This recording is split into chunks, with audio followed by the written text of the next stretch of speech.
ക്രൂശിക്കപ്പെട്ട ക്രിസ്തുവിനെ പ്രസംഗിക്കുന്നു. ദൈവ തിരുനാമത്തിന് മഹത്വം ഉണ്ടാകട്ടെ.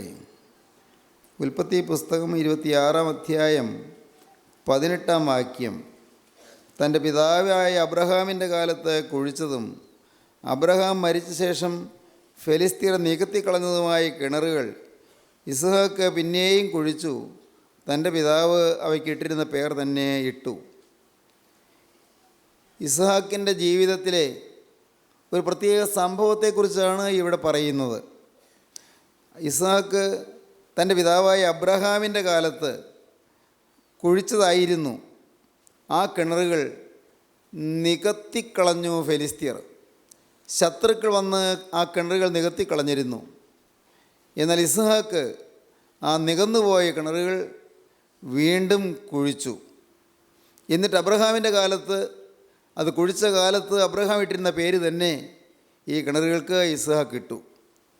തൻ്റെ പിതാവായ അബ്രഹാമിൻ്റെ കാലത്ത് കുഴിച്ചതും അബ്രഹാം മരിച്ച ശേഷം ഫെലിസ്ത്യർ നികത്തിക്കളഞ്ഞതുമായ കിണറുകൾ ഇസ്ഹാക്ക് പിന്നെയും കുഴിച്ചു.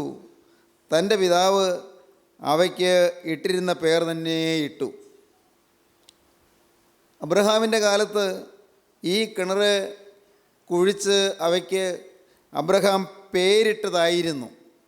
ഉൽപ്പത്തി പുസ്തകത്തിൻ്റെ മുൻപുള്ള അധ്യായങ്ങൾ വായിക്കുമ്പോൾ അത് നമുക്ക് കാണാം. 21-ാം അധ്യായത്തിൽ, ഉൽപ്പത്തി പുസ്തകം 21-ാം അധ്യായം 25-ാം വാക്യം. എന്നാൽ അബീമേലെക്കിൻ്റെ ദാസന്മാർ അപഹരിച്ച കിണർ നിമിത്തം അബ്രഹാം അബീമേലെക്കിനോട് ഭത്സിച്ച് പറഞ്ഞു എന്ന് നമ്മുടെ വായിക്കുന്നുണ്ട്. അബ്രഹാമിൻ്റെ കാലത്ത് അബ്രഹാം കുഴിച്ച കിണറുകളെക്കുറിച്ച് അന്ന് മത്സരം ഉണ്ടായതാണ്. അബ്രഹാമിൻ്റെ കാലത്ത് ആ കിണറുകൾക്ക് അവകാശം പറഞ്ഞ് അബീമേലെക്ക് വന്നതാണ്. ശത്രുക്കൾ ആ കിണറിൽ അവകാശം പറഞ്ഞ് വന്നതാണ്.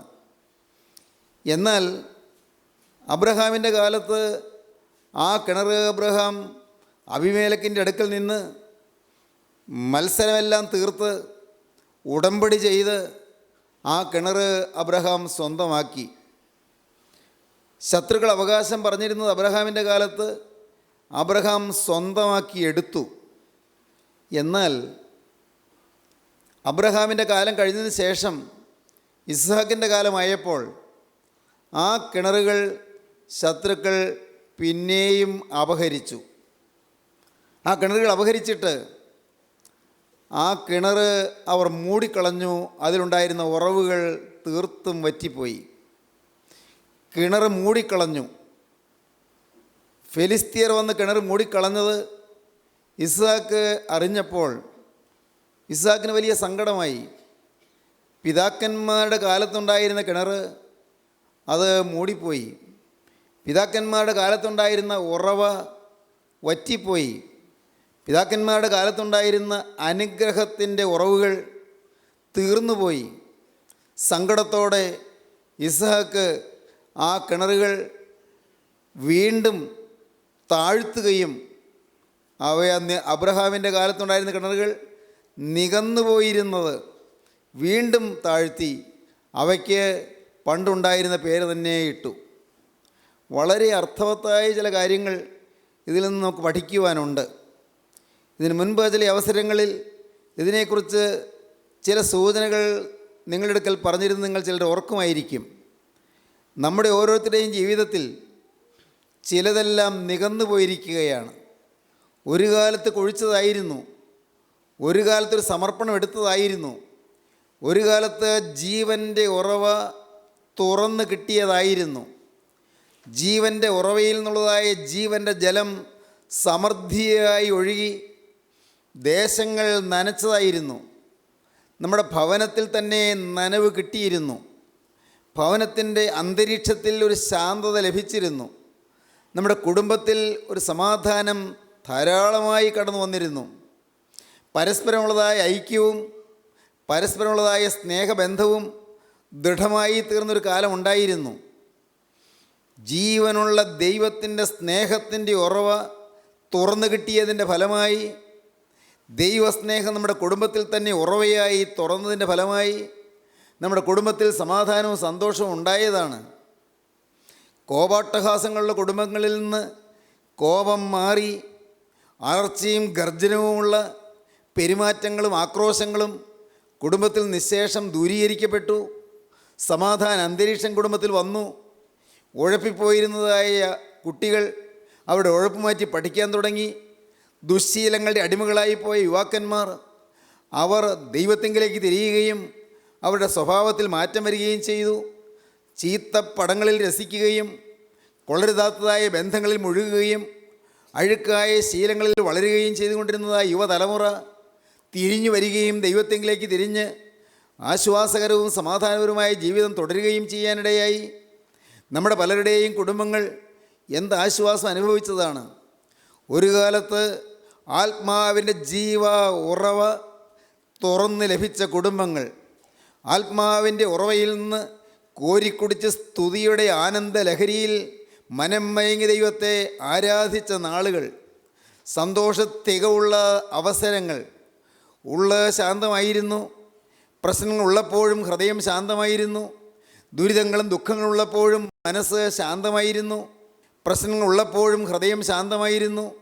ദുരിതങ്ങളും ദുഃഖങ്ങളുള്ളപ്പോഴും മനസ്സ് ശാന്തമായിരുന്നു. അനേകം പ്രതിസന്ധികൾ ആഞ്ഞ് തെറുത്തു വന്നപ്പോഴും ക്രിസ്തുവിലുള്ളൊരു ആശ്രയം നമുക്കുണ്ടായിരുന്നു. നമ്മുടെ ജീവിതത്തിൽ ആനന്ദത്തിൻ്റെ ഒരു നല്ല അനുഭവം ലഭിച്ചിരുന്നു.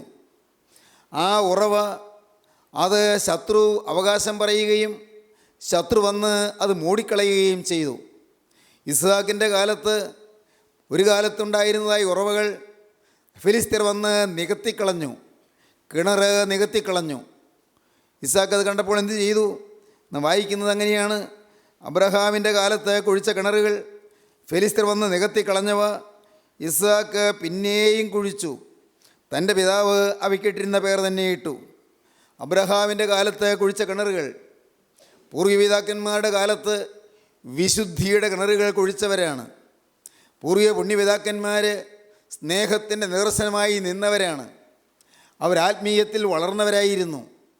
പഴയകാലത്തെ പ്രാർത്ഥനകൾ, പഴയകാലത്തെ ഗീതങ്ങൾ, പഴയകാലത്തെ ആരാധനാ രീതികൾ ഇതെല്ലാം നാം ഇന്ന് വായിക്കുകയും ധ്യാനിക്കുകയും ചെയ്യുമ്പോൾ പൂർവ്വപിതാക്കന്മാരുടെ വിശ്വാസത്തിൻ്റെ തികവും വിശ്വാസത്തിൻ്റെ ദാർഢ്യവും നമുക്ക് മനസ്സിലാക്കാൻ കഴിയും. ആഴമേറിയ വേദപരിജ്ഞാനത്താൽ നിറഞ്ഞവരായിരുന്നു. പ്രിയപ്പെട്ടവരെ, ഓരോ പ്രാവശ്യത്തെയും വിശുദ്ധ കുർബാനയിലെ ഏവങ്കേരിയനും വായിക്കുന്നത് കേട്ടാൽ മനസ്സിലാകും. അതാത് ദിവസത്തേക്കുള്ള ആ വേദഭാഗം, അതിനോട് ചേർന്നുള്ളതായ പഴയ നിയമഭാഗം, അതിനോട് ചേർന്നുള്ളതായ ശ്ലീഹവായനയുടെ ഭാഗം, അതിനോട് ഉതകുന്നതായും അതിനോട് ചേർന്നുള്ളതുമായ അപ്പോസ്തലപ്രവൃത്തികളുടെ ഭാഗം വായിക്കുന്നത്, ഇതെല്ലാം ചേർന്ന് വരുമ്പോൾ വേദപുസ്തകത്തിൻ്റെ വിവിധ ഭാഗങ്ങൾ കോർത്തിണക്കിക്കൊണ്ടു പോകുവാനുള്ളതായ വിശുദ്ധന്മാരായ പൂർവ്വപിതാക്കന്മാരുടെ അത്ഭുതകരമായ വേദവചന പാണ്ഡിത്യവും ആത്മാവിൻ്റെ അവഗാഹവും നമുക്ക് മനസ്സിലാകും.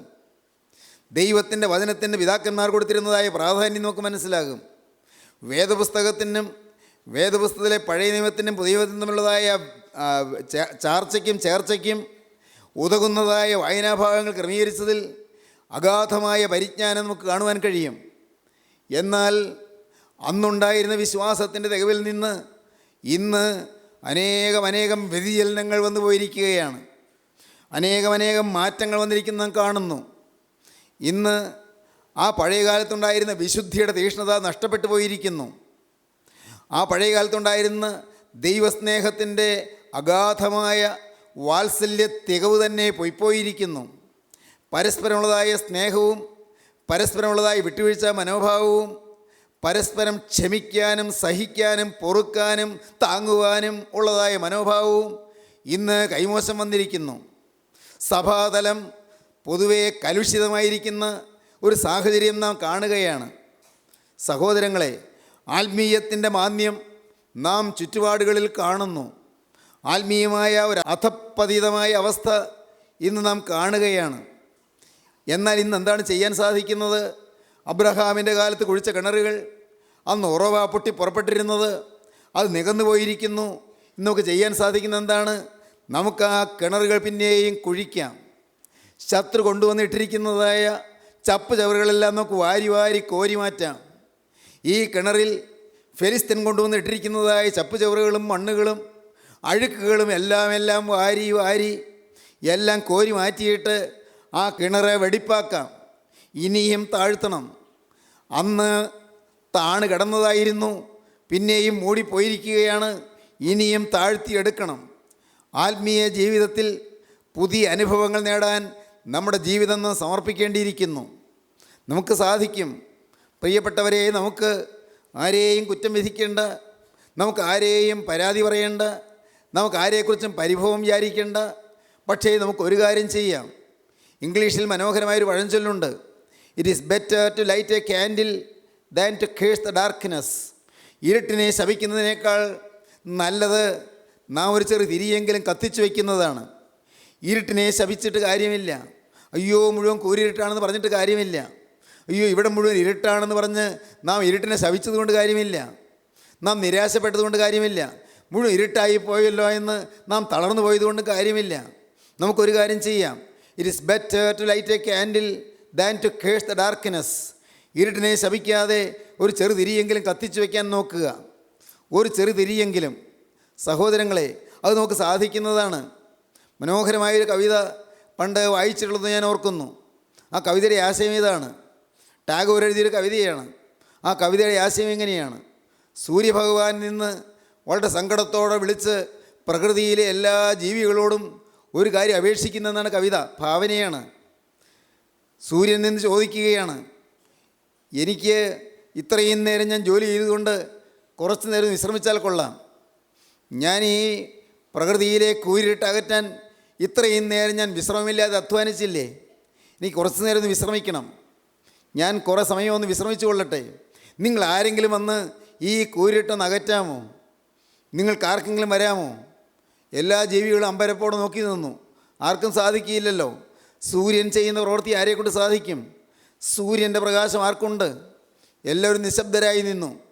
സൂര്യൻ പറഞ്ഞു, ഞാൻ നിങ്ങളെല്ലാവരെയും വിളിച്ചു കൂട്ടിയത് വളരെ ഗൗരവമേറിയ കാര്യം ചോദിക്കാനാണ്. എനിക്ക് എത്ര നേരങ്ങൾ ജോലി ചെയ്യാൻ പറ്റും? ഇത്രയും നേരം ഞാൻ ജോലി ചെയ്തില്ലേ? ഇനി കുറച്ച് നേരം ഞാനൊന്ന് വിശ്രമിക്കട്ടെ. നിങ്ങൾ ആരെങ്കിലും ഒന്ന് മുന്നോട്ട് വരൂ. ഈ പ്രകൃതിയുടെ കൂരിട്ട് അകറ്റാൻ ഒന്ന് മുന്നോട്ട് വരൂ. അപ്പോൾ ഒരു ചെറു മിന്നാമിനുങ്ങ് പയ്യെ പറന്നു വന്നു. മിന്നാമിനുങ്ങ് പറഞ്ഞു, സൂര്യഭഗവാനെ, അങ്ങ് ചെയ്യുന്നത് പോലെ ഇത്രയും വലിയ പ്രകൃതി എമ്പാടുമുള്ള കൂരിട്ട് അകറ്റാൻ എനിക്ക് സാധിക്കുകയില്ല. പക്ഷേ എനിക്ക് ഒരു ചെറു വെളിച്ചമുണ്ട്, വളരെ അല്പം മാത്രം. ഒരു വെളിച്ചത്തിൻ്റെ കണികയുണ്ട്, ഒരല്പം വെളിച്ചം.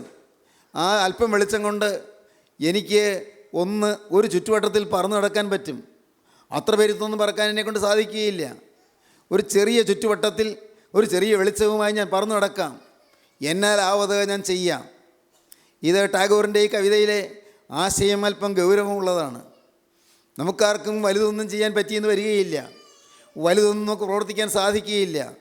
ഒരു ചെറുതിരി കത്തിക്കാൻ സാധിക്കും. ഒരു ചെറിയ വെളിച്ചത്തിൻ്റെ കണം, ഒരു ചെറിയ വെളിച്ചത്തിൻ്റെ തുള്ളി, വളരെ ചെറിയൊരു കണിക മാത്രം.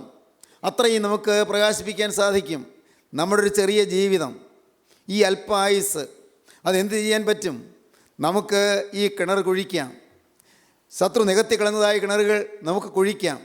നമ്മുടെ സ്വന്തം ജീവിതത്തിൽ എവിടെയെല്ലാമാണ് ഫെലിസ്തീൻ വന്ന് മണ്ണിട്ട് മൂടിയത്, എവിടെയെല്ലാമാണ് ദുഷ്ടശത്രു വന്ന് അത് നികത്തിക്കളഞ്ഞത്, എവിടെയെല്ലാമാണ് പൈശാചികൻ വന്ന് അത് മൂടിക്കളഞ്ഞത്, ഏതെല്ലാമാണ് നമ്മുടെ ജീവിതത്തിൽ ദൈവം തുറന്നു തന്നിരുന്നായി ഉറയിൽ പിശാച് കൊണ്ടുവന്ന് ഇട്ടത്. കോപം, വാശി, വഴക്ക്, വൈരാഗ്യം, അശുദ്ധ വികാരങ്ങൾ, മലിനമോഹങ്ങൾ, മ്ലേച്ഛ ചിന്തകൾ, കൊള്ളരുതാത്ത ബന്ധങ്ങൾ, എന്തെല്ലാമാണുള്ളത്. അവയവം പ്രതി ഞാൻ പരിശോധിച്ച് നോക്കണം. എന്തെല്ലാമാണ് ഈ കിണർ മൂടാനിടയായിട്ടുള്ളതായ കാരണങ്ങൾ? എൻ്റെ ജീവിതത്തിൽ എന്തെല്ലാമാണ് ഈ കിണർ മൂടിക്കളഞ്ഞത്? എന്നാൽ സാധിക്കും. വേറെ ആരുടെയും സഹായം വേണ്ട. എൻ്റെ അവയവങ്ങളുടെ മേൽ നിയന്ത്രണം പാലിക്കാൻ വേണമെങ്കിൽ എനിക്ക് കഴിയും. വേറെ ആരുടെയും സഹായം ചോദിക്കേണ്ട. സഹോദരങ്ങളെ, നിങ്ങളോട് പറയട്ടെ, ഒരു സ്കൂളിൽ പഠിക്കുന്ന ഒരു വിദ്യാർത്ഥി എന്നെ ഫോൺ ചെയ്തു. ആ വിദ്യാർത്ഥി എന്നോട് പറഞ്ഞു, സാറേ, എനിക്ക് അല്പം പോലും പഠിക്കാൻ പറ്റുന്നില്ല. പലതരത്തിൽ എനിക്ക് മനസ്സിങ്ങനെ കലങ്ങിയിരിക്കുകയാണ്. എനിക്ക് പഠിക്കാൻ പറ്റുന്നില്ല. സാറൊന്ന് പ്രാർത്ഥിക്കണം. ഞാൻ ചോദിച്ചു, എന്താണ് പഠിക്കാൻ പറ്റാത്തത്? സാറേ, ഞാൻ ചില തീരുമാനങ്ങളൊക്കെ എടുക്കും, പക്ഷേ ഈ തീരുമാനം പാലിക്കാൻ പറ്റുന്നില്ല. എന്ത് തീരുമാനം എടുത്തത്? തീരുമാനം എന്താണ്? സാറേ, എനിക്ക് ചീത്ത പടങ്ങൾ കാണാൻ വലിയ ആഗ്രഹം. എനിക്ക് ടി വിയുടെ മുമ്പിൽ നിന്ന് മാറാൻ തോന്നുന്നില്ല.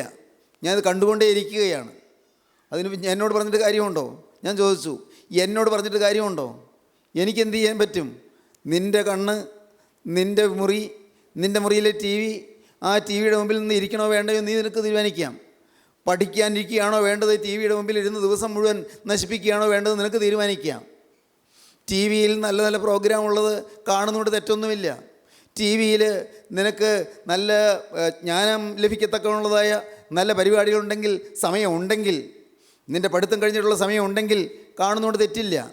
പക്ഷേ നീ വൃത്തികെട്ട പടങ്ങളും കാണാൻ, നീ മ്ലേച്ഛ ചിത്രങ്ങൾ കാണാൻ, അഴുക്കായ വല്ല ഗോഷ്ഠികളും കാണാനായിട്ട് നിൻ്റെ വിലയേറിയ സമയം കളയണോ വേണ്ടത് നീ തീരുമാനിച്ചാൽ മതി. ആ കുട്ടി ആരാണെന്ന് എനിക്കറിഞ്ഞുകൂടാ. ഒരുപക്ഷെ ഈ വാക്കുകൾ കേൾക്കുന്ന ആ കൊച്ചുകൂടെ ഇരിപ്പുണ്ടോ എന്ന് എനിക്കറിഞ്ഞുകൂടാ. പ്രിയപ്പെട്ടവരെ, ഞാൻ നിങ്ങളോട് പറയട്ടെ, അനേകം പേര് ഇതുപോലെ എങ്ങനെയെങ്കിലും രക്ഷപ്പെടണമെന്നുണ്ട്, പക്ഷേ സാധിക്കാതെ അമ്പരപ്പിലാണ്. എന്താണ് ചെയ്യേണ്ടത്? ഞാനായിട്ട് ഈ കിണർ ഞാൻ വീണ്ടും കുഴിക്കണം. എൻ്റെ സ്വന്തം തീരുമാനമാണത്. വേദപുസ്തകത്തിൽ ഒരു വാക്യമുണ്ട്, പാപം വാതിക്കൽ കിടക്കുന്നു, അതിൻ്റെ ആഗ്രഹം നിന്നോടാകുന്നു, നീയോ അതിനെ ജയിക്കേണ്ടതാകുന്നു. പാപം വാതിക്കലുണ്ട്, അതിൻ്റെ ആഗ്രഹം നിന്നോടാണ്. പ്രലോഭനങ്ങളുണ്ട്, പ്രേരണകളുണ്ട്. അതിനെ ചെറുത്ത് നിൽക്കണമോ എന്ന് നീയാണ് തീരുമാനിക്കേണ്ടത്. ഞാനതിനെ ജയിക്കണമോ എന്ന് നീയാണ് തീരുമാനിക്കേണ്ടത്. എൻ്റെ ഭാവി നശിപ്പിച്ച് കളയണമോ എന്ന് നീയാണ് തീരുമാനിക്കേണ്ടത്. മനുഷ്യ, നീ തന്നെയാണ് അതിന് തീരുമാനമെടുക്കേണ്ടത്, വേറെ ആരുമല്ല തീരുമാനിക്കേണ്ടത്. കയ്യനോട് ദൈവം പറഞ്ഞു, കയ്യനെ നീ ധരിച്ചു കൊള്ളുക, നീ വ്യക്തമായി ഗ്രഹിച്ചു കൊള്ളുക, പാപം വാതിക്കലുണ്ട്, അതിൻ്റെ ആഗ്രഹം നിന്നോടാകുന്നു, നീ അതിനെ ജയിക്കേണ്ടതാകുന്നു. കയ്യൻ ആ വാക്ക് കേട്ടെങ്കിലും കയ്യന് ജയിക്കാൻ കഴിഞ്ഞില്ല. കയ്യൻ കൊലപാതകിയായി മാറി, ആദ്യത്തെ കൊലപാതകിയായി മാറി. സഹോദരങ്ങളെ, നിങ്ങൾ കേൾക്കൂ. നിങ്ങളുടെ ജീവിതത്തിൽ ഇന്ന് ഈ വചനങ്ങളെ കേൾക്കുമ്പോൾ നിങ്ങൾ കത്തിവെക്കേണ്ട പാപങ്ങൾ എന്തെല്ലാം ഉണ്ട് എന്ന് അവനവൻ തിരിച്ചറിഞ്ഞ് പാപങ്ങളുടെ അടിവേരിന് കത്തിവെച്ചില്ലെങ്കിൽ നിങ്ങൾക്ക് കനത്ത നാശങ്ങൾ വരും. പിന്നെ നിങ്ങൾക്ക് നേരിടേണ്ടി വരുന്നതായ ദുരിതങ്ങൾ, അതിൻ്റെ ദൂഷിത ഫലങ്ങൾ എന്തെല്ലാമെന്ന് ആർക്കും പറയാൻ സാധ്യമല്ല. ഭയാനകമായ ദുഷ്ഫലങ്ങൾ നിങ്ങൾ നേരിടാൻ പോവുകയാണ്. ജീവിതത്തിൽ എടുക്കേണ്ടതായ തീരുമാനങ്ങൾ എടുക്കേണ്ട പ്രായത്തിൽ, തീരുമാനങ്ങൾ എടുക്കേണ്ടതായ സമയത്ത് അതിന് തയ്യാറാകുന്നില്ലെങ്കിൽ വലിയ അപകടങ്ങൾ പതിയിരിക്കുന്നുണ്ടെന്ന് മാത്രം പറഞ്ഞു തരാം.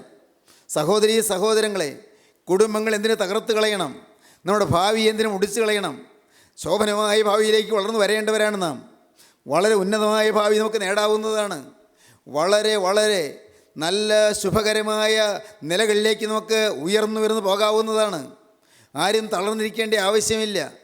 ഏതെങ്കിലും തരത്തിലുള്ളതായ പാപങ്ങൾ നിങ്ങൾക്ക് വന്നു പോയെങ്കിൽ ആ പാപങ്ങളെ ഓർത്ത് അനുദപിക്കാൻ നിങ്ങൾക്ക് മനസ്സ് വന്നാൽ മതി. അയ്യോ, തെറ്റുപറ്റിപ്പോയല്ലോ എന്ന് കണ്ണുനീരുകൊണ്ട് കർത്താവിൻ്റെ പാദം കഴുകാൻ നിങ്ങൾക്ക് തോന്നിയാൽ മതി. ഇനിമേൽ ഈ പാപങ്ങൾ ആവർത്തിക്കുകയില്ല എന്ന് ദൈവത്തോട് നിങ്ങൾക്ക് ഉടമ്പടി ചെയ്യാൻ സാധിച്ചാൽ മതി.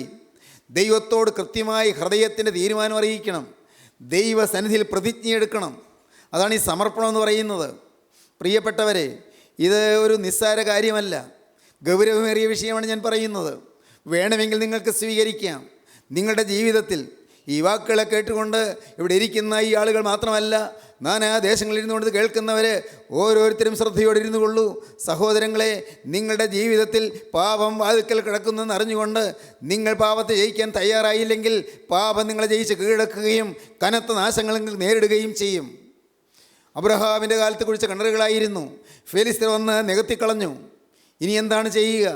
ഇസ്ഹാക്ക് അവയെ വീണ്ടും താഴ്ത്തി, എല്ലാം പെറുക്കിയെടുത്തു, എല്ലാം കോരിയെടുത്തു, സകലവും വാരിയെടുത്തു.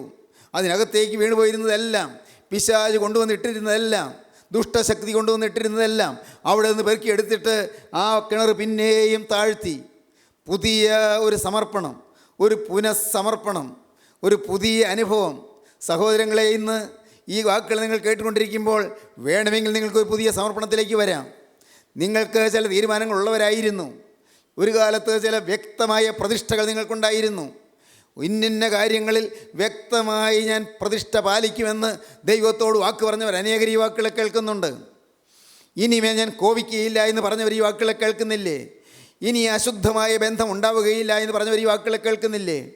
ഇനി അഴുക്കായ കാര്യത്തിലേക്ക് എൻ്റെ മനസ്സ് പോവുകയില്ല എന്ന് ദൈവത്തോട് വാക്ക് പറഞ്ഞവർ ഈ വാക്കുകളെ കേൾക്കുന്നില്ലേ?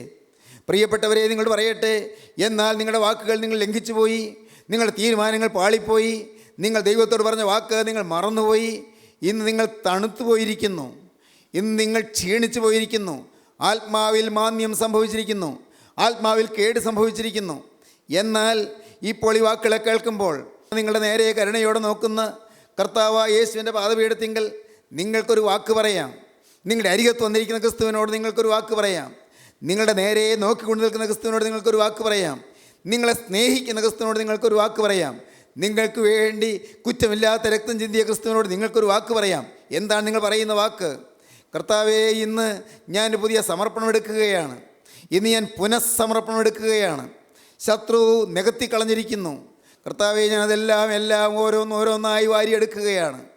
എല്ലാം ഓരോന്നോരോന്നായി ഞാൻ കോരിക്കളയുകയാണ്. എല്ലാം മാറ്റിക്കളയുകയാണ്. ഈ കിണർ ഞാനിതാ കുഴിക്കുന്നു. കർത്താവേ, ജീവൻ്റെ ഉറവയുമായി എനിക്കൊരു ബന്ധം തരണമേ. പരിശുദ്ധാത്മാവിൻ്റെ കൃപയാൽ ജീവൻ്റെ ഉറവയുമായി എനിക്കിന്ന് ഒരു ബന്ധം തരണമേ. കർത്താവേ, ഇതുവരെയും ഈ ബന്ധം എന്താണെന്ന് പോലും അറിയാത്തവനായി ഞാൻ ജീവിച്ചു പോയി. കർത്താവേ, എന്നാൽ ഒരു കാലത്ത് ബന്ധം ഉണ്ടായിരുന്നു, അത് നഷ്ടപ്പെട്ടവനായി ഞാൻ ജീവിച്ചു പോയി. എന്നാൽ ഇന്ന് കർത്താവേ, എനിക്കൊരു പുതിയ അനുഭവം തരണമേ. യേശുവേ, എൻ്റെ ജീവിതത്തിൽ നഷ്ടപ്പെട്ട കാലങ്ങളെല്ലാം എനിക്ക് മടക്കി തരണമേ. വിട്ടിലും വെട്ടുക്കിളിയും പച്ചപ്പുഴവും തുള്ളനും തിന്നുകളെന്ന സംവത്സരങ്ങൾക്ക് വേണ്ടി പകരം തരാമെന്ന് പറഞ്ഞ യേശുവേ, ഇന്ന് നീ എൻ്റെ ജീവിതത്തിൽ ഒരു പുതിയ നല്ല കാലം തുടങ്ങിത്തരണമേ. സമാധാനത്തിൻ്റെ കാലങ്ങൾ നഷ്ടത്തിൻ്റെ കാലങ്ങൾ മാറ്റി ലാഭത്തിൻ്റെ കാലങ്ങളാക്കി തരണമേ. കർത്താവെ, പരാജയത്തിൻ്റെ കാലങ്ങൾ മാറ്റി വിജയത്തിൻ്റെ കാലങ്ങളാക്കി മാറ്റി തരണമേ. പുതിയ വിജയത്തിൻ്റെ ഒരു ഉന്നത സോപാനം കൈയടക്കാനുള്ള ഭാഗ്യം എനിക്ക് തരണമേ. വിജയത്തിൻ്റെ ഉയർന്ന പടവുകളിലേക്ക് കയറി ചെല്ലാനുള്ളതായ സൗഭാഗ്യം എനിക്ക് തരണമേ. വിജയ ജീവിതം എനിക്ക് തരണമേ. എൻ്റെ ജീവിതം നശിക്കാനുള്ളതല്ല, നശിപ്പിക്കാനുള്ളതല്ല. എൻ്റെ ഈ ഭൗതിക ജീവിതം കൊണ്ട് അനേകർക്ക് പ്രയോജനപ്പെടേണ്ടതാണ്. അനേകർക്ക് വേണ്ടി എരിഞ്ഞടങ്ങേണ്ടതാണ്. അനേകർക്ക് ഭാവി കാല തലമുറയ്ക്കും പ്രയോജനപ്പെടേണ്ടതാണ്. നാഥ, അതിന് ഇന്ന് ഞാൻ ഈ വാക്കുകളെ കേട്ടുകൊണ്ടിരിക്കുമ്പോൾ തന്നെ ഞാൻ തിരുമുൻപാകെ ഒരു വാക്ക് പറയുകയാണ്. യേശുവേ, ഞാനും എനിക്കുള്ളതെല്ലാം ഈ നിമിഷം മുതൽ നിൻ്റേത്. ഞാനും എനിക്കുള്ളതെല്ലാം ഈ നിമിഷം മുതൽ നിൻ്റേത്. ഞാനും എനിക്കുള്ളതെല്ലാം യേശുനാഥ എല്ലാം നിൻ്റേത്. എന്തുകൊണ്ടെന്നാൽ നീ നിന്നെ തന്നെ എനിക്ക് വേണ്ടി ക്രൂസിലർപ്പിച്ചു. നിന്നെ തന്നെ നീ ക്രൂസിന്മേൽ അർപ്പണം ചെയ്തു. നിൻ്റെ തിരുരക്തം നീ ഒഴുക്കി. നിൻ്റെ തിരുവിലാവ് നീ തുറന്നു.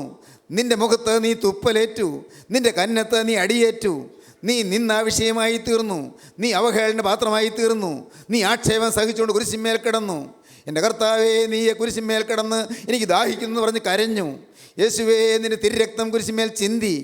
എൻ്റെ നാഥ, തിരുരക്തത്തിൽ ശരണപ്പെട്ടുകൊണ്ട് യേശുവേ, നിൻ്റെ പരിശുദ്ധമായ നാമത്തിൽ ഞാനിപ്പോൾ തിരുമുൻപാകെ അടുത്ത് വന്നുകൊണ്ട് നിന്നോട് വാക്ക് പറയുകയാണ്. ഇന്നു മുതൽ ഞാൻ നിൻ്റെ വകയായി ജീവിക്കും. ഇന്നു മുതൽ ഞാൻ പുതിയ സൃഷ്ടിയായി ജീവിക്കും. ഇന്നു മുതൽ ഞാൻ നിനക്കായി എൻ്റെ ജീവിതം സമർപ്പിക്കുന്നു. നാഥ, നീ എന്നെ കൈക്കൊള്ളണമേ. സ്നേഹിതരെ, നിങ്ങൾ പ്രാർത്ഥിക്കൂ. പ്രിയപ്പെട്ടവരെ, നിങ്ങൾ അപേക്ഷിക്കൂ. ദൈവസന്നിധിയിൽ സമർപ്പിക്കൂ. നമുക്ക് പ്രാർത്ഥിക്കാം. കരുണയുള്ള കർത്താവേ, ജീവനുള്ള ദൈവമേ, ഈ മനോഹരമായ സമയത്തിനായി ഞങ്ങൾ നിന്നെ സ്തുതിക്കുന്നു. വചനം കേട്ട് എല്ലാവരെയും തലോടണമേ. എല്ലാവരെയും അനുഗ്രഹിക്കണമേ. നാഥ, പിന്മാറ്റക്കാരെ തിരിച്ചു കൊണ്ടുവരണമേ. പാപജീവിതത്തോട് യാത്ര പറഞ്ഞ് പുതിയ ജീവിതം തുടങ്ങുവാനുള്ള സൗഭാഗ്യം നിൻ്റെ മക്കൾക്ക് എല്ലാവർക്കും നൽകണമേ. എടുത്ത പുതിയ സമർപ്പണത്തിൽ ഉറച്ചു നിൽക്കുവാനുള്ള കൃപ പകരണമേ. നാഥ, നിൻ്റെ രണ്ടാമത്തെ വരവിൽ വിശുദ്ധന്മാർ പറന്നുയരുമ്പോൾ ആ കൂടെ പറക്കുവാൻ നിൻ്റെ മക്കളെ എല്ലാവരെയും യോഗ്യരാക്കി തീർക്കണമേ. എല്ലാ നന്മകളാലും ഞങ്ങൾ നിറയ്ക്കണമേ. യേശുക്രിസ്തുവിൻ്റെ ജയകരമായ നാമത്തിൽ തന്നെ. ആമീൻ. ഹല്ലേലൂയ.